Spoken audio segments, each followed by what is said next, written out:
Tutto è pronto ora per accogliere la prima delle 3 batterie degli assoluti maschi. Daniele Tolone in corsia 2, Marco Alberti in 3, Alessio Girardini in 4, Michele Vegro in 5, Riccardo Calderari in 6, Owais Hamid in 7.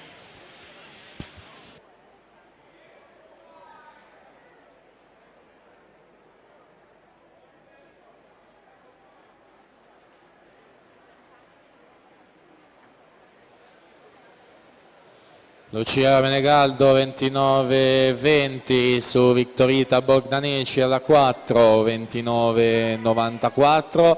Queste le prime 2 posizioni al rilevamento automatico dei 50 metri. Siamo di nuovo da questo lato della vasca, ultimi 5 metri ormai, e quindi anche la farfalla femminile che si completa. Lucia Menegaldo 1-3-10 e Victorita Bogdaneci 1-3-48 sono i 2 migliori crono della farfalla femminile.